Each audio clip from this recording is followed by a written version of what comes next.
Hello, and welcome to this video presentation. My name is Paul Brett.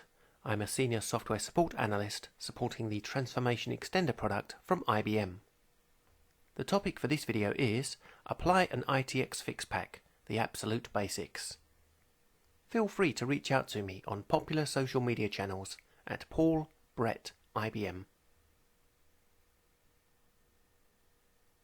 In this two-part practical demonstration, I demonstrate the absolute basics of applying an ITX Fix Pack to installations on a Windows and then a Linux platform.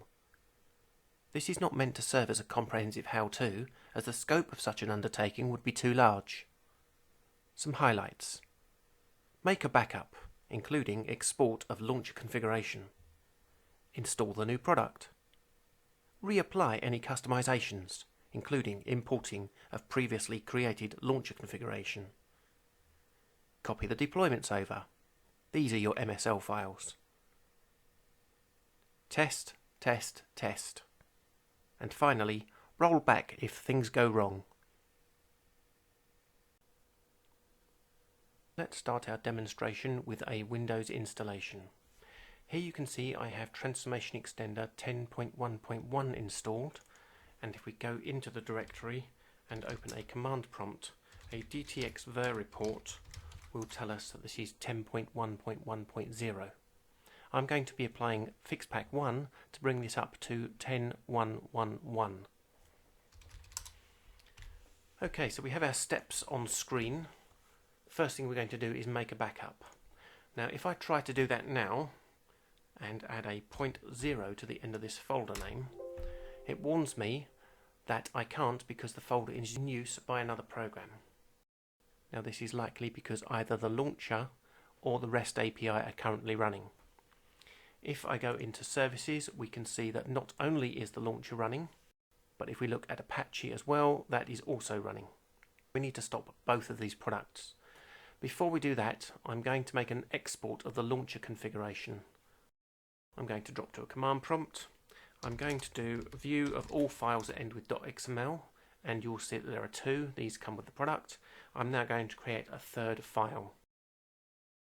You should now see that there are 3 XML files. The middle one here, launcheradmin.xml, is the one I just created. You will see it has things like the username that I defined, the ports, and any systems deployment directories are listed here, as well as any DTX.ini and resource registry values. That file we'll be using later. For now, let's go back to trying to rename our directory. In the services window, I'm going to shut down the launcher first. Done, and next is to stop the REST API, which I believe I can do with the services by clicking the stop button here. I can also run a command prompt as administrator, change to the IBM Transformation Extender REST API Tomcat directory, and run a DTX tomcat.bat stop command. Now that the product is stopped, if we go back to the services window and refresh, it will also show as stopped here. Okay, so both products that were running within the installation directory have been stopped, so in theory I should be able to rename the directory now. I'm going to put a 0.0 on the end of this folder name to indicate that this is my base build, and then I'm going to recreate the folder completely empty and ready to go. The new product is going to install in here, and we've got our backup in here. Next step, install the new product. As a personal preference, I prefer to kick off all installations from a command prompt that has been started as administrator. This ensures that all sub-processes called are also given administrative rights. I've changed to my downloads directory, where you can see that I have both the base build and the FixPack executables available to me to install. Let's go with the FixPack installation. I'm going to choose this option to update the installation. Next, check that all the options I want are specified. Click Next. It's installing in the directory that I previously chose. Click Next. Now that the product has been installed in the directory, we just need to follow the next steps, which is reapply any customisations. If we go back into the old version, you will note that I have a dtx.ini org file. This is the file that I kept from the original installation before I made any customisations. If I compare those two files, you will note that I made two changes. I removed the semicolon from launcher log equals EWSC, and I activated the JNI layer log, changing these settings from switch equals off to switch equals on, and the other three, etc. I need to remake those customisations now.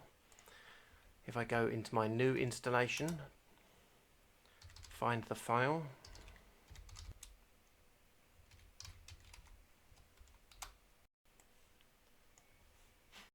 and I'll just cut and paste the configuration from my 10.1.1.0 installation. So that's the dtx.ini done. If you remember, we also had a launcher admin.xml file that we're going to need to import. I'm going to copy it from the old directory into this directory first. And with that file copied across, I'm going to actually run the import option. If we go into the launcher admin program, in the GUI we can see that the same customisations we had in our old version can be found in our new version. Specifically, the user Makita has been defined. So, what else do we need? Next is to copy over the deployments. Now there are two ways to do this. The official way, going into each integration flow designer document and rerunning the deploy to regenerate the MSL into the systems directory, or there's the shortcut of just grabbing the old files and hoping that they work. We've copied one MSL file from our old installation to our new installation. When I start the service now, everything should run exactly as it did before. If we go to our c:\data directory, you will find an output folder, which is currently empty, and an input folder, and any text file we drop into here should get processed by the map. So let's start the service now and see what happens. Starting the launcher service, and I'm going to drag and drop my steps.txt file into the input directory. You will note that it does not appear because the launcher has picked it up and dealt with it straight away. If we go into our output directory, you will notice steps.txt is here, and if we edit it, you will note that it's all in capitals. So then we know that the one in, one out map has run on this file. Well, let's say something went wrong and we need to roll back. That's a simple matter. Let's just stop the launcher because we can't have any running processes on the directory that if we need to do any renaming. Once the launcher process has stopped, we can go to the IBM directory and I can temporarily rename the 10.1.1 to 10.1.1.1.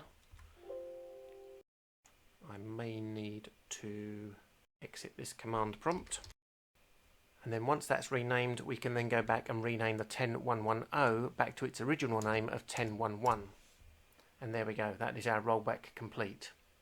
In summary then, this is how to apply a service pack, redo the customisations, recopy across the MSL files, and then test and roll back if necessary. Let's move on to Linux. For part 2 of this demonstration, we are on a Linux box. As you can see, there are currently no variables defined for an ITX installation. I'm going to start a subshell, then run the ITX setup script for the currently installed version. You'll note that the currently installed version is ITX 10.1.1 base 0. I plan on installing Fix Pack 1 on this Linux box. First step, let's see if there are any products currently running. As you can see, we have the launcher running. So let's check on that. Okay, on the local host, on the default port 5015, a compound system is currently running. If we go to the logs directory, you will see that the logs are created for the startup, and if we look at one of those, you will note a system that has one watch running a map called oneinOneout.mmc, and it's looking in /data/input for any files, and it transforms them and places them in /data/output. Let's go to that directory now. currently no files here. If I echo the word stuff to a file called input.txt and then immediately do an ls, you will note that the file is no longer there. If I go into the output directory, we have a file called input.txt, and if we have a look, it's the word stuff in capitals. So my launcher is currently running and watching that directory and transforming data for me. Let's stop the launcher, and now we'll go to our ITX installation and make some preparations before applying the fix pack. As before, I'm going to export the launcher configuration to a file. That's the launcher admin.xml created. I'm going to redo any customisations. You will note that I have a dtx.ini and a dtx.ini.org. So if I do a compare of those two files now, you will note that the only change I've made from the original file is to remove the semicolon at the beginning of the launcher log line. As we used the launcher.sh command to get the status of the launcher, which relies on certain configurations in the management console, I'm going to export that configuration as well. The management console.xml file now contains a copy of the configuration for that particular tool. Finally, I'm just going to show you the MSL files in the systems directory. We have one system deployed called system1.msl. Okay, time to apply the fix pack.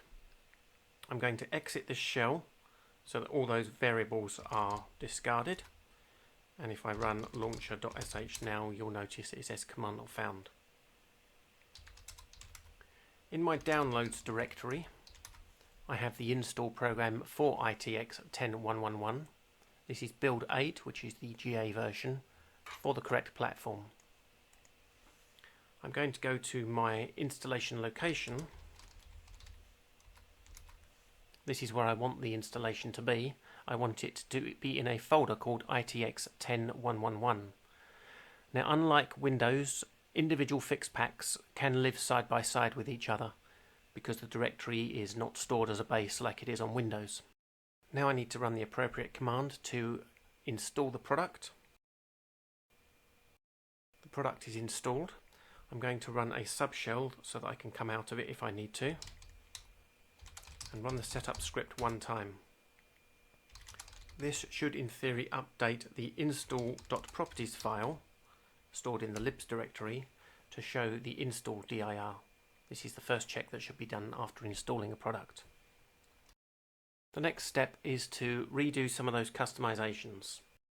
I'm going to set the permissions on my dtx.ini file for a moment to make it easier to edit it. And if you remember, the only customization I have to do is to remove the semicolon at the beginning of the EWSC line. Obviously, before doing that, it would have been better to make a backup of the file. Let's do a copy of it now.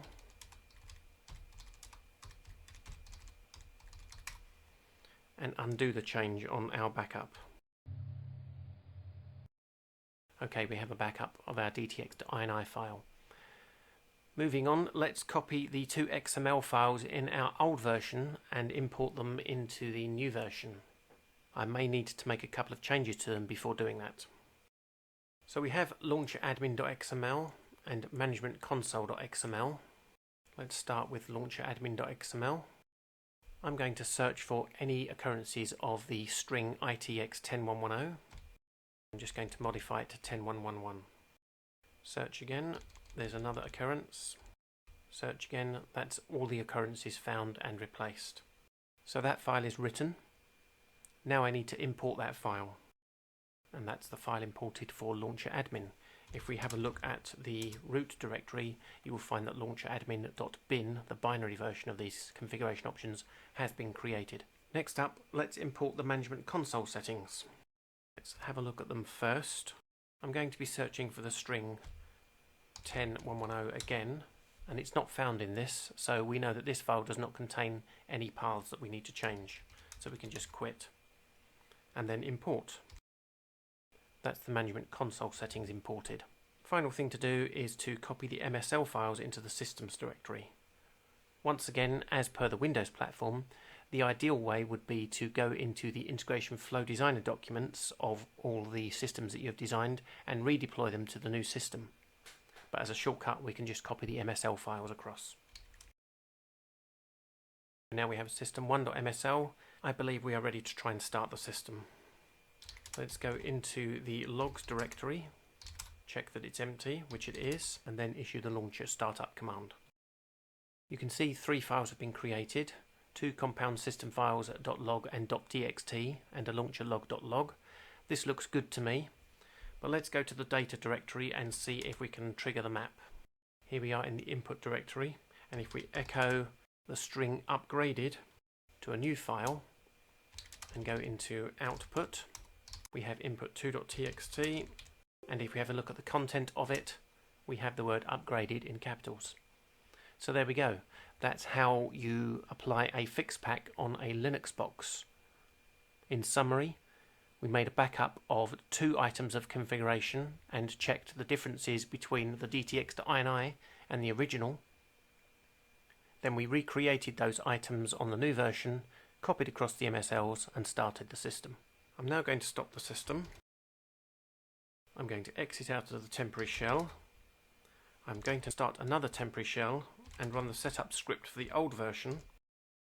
And by issuing a launcher start here, this is how we would execute a rollback if there was a problem with the upgraded version. I want to thank you for taking the time to watch my video presentation today. If you found the content interesting and informative, please hit that like button. Perhaps leave a comment.